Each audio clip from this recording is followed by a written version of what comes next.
So hi guys, samahan nyo nga po pala ako today na kunin na ang aking passport na pinakaantay ko.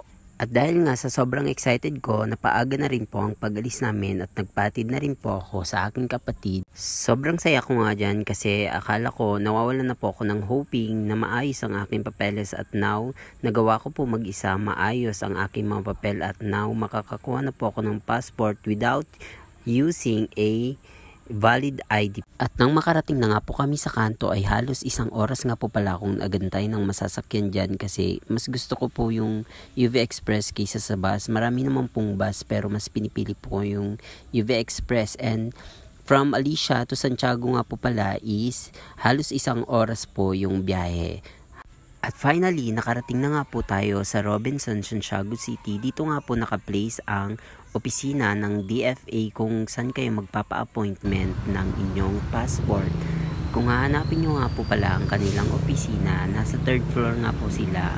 Magkatabi na po sila ng DFA at ang releasean ng passport. At pumasok na nga po ako sa loob ng Robinson, Santiago, and at bago nga po pala ako pumunta sa opisina ng DFA ay dumiretso muna ako sa food court kasi hindi na po ako kumain kasi sa excited.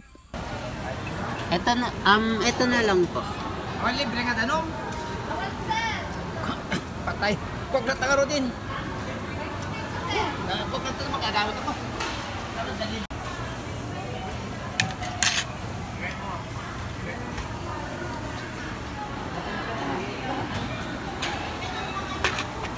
Binilisan ko na nga lang din kumain dyan kasi sobrang excited kong makuha ang passport ko. Ayan, subukang subo dyan guys. Hindi na ako tumigil kakakain kasi sobrang excited na po akong makuha ang pinakaantay kong sobrang tagal na nito guys. At nang paakyat na nga po pala ako sa 3rd floor ay sobrang daming pila nga po pala guys. Kaya kapag nagpa-appointment po kayo, kailangan dapat maaga po kayong pumunta kasi sobrang daming pila.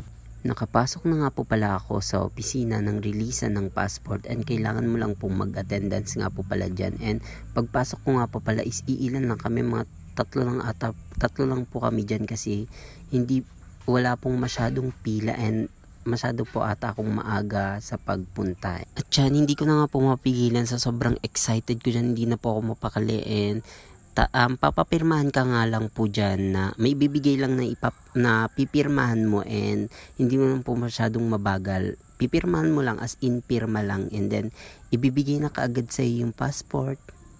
Dyan nga po pala sa part niyan is nagpipirma na po ako, and then after ko pong mapirmahan is pina-check na nga po sa akin yung mga information ko, and then check naman po lahat. At ayun na nga't nakuha ko na ang aking passport. Halos mangyak-ngyak nga ako pala. Halos mangyak-ngyak nga po pala ako dyan at nanginginig. At ito po yung reaction ko. OMG.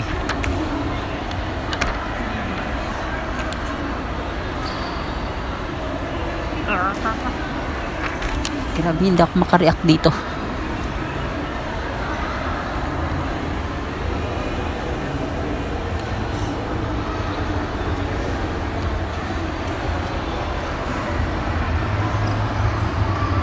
Yun lang. Bye-bye.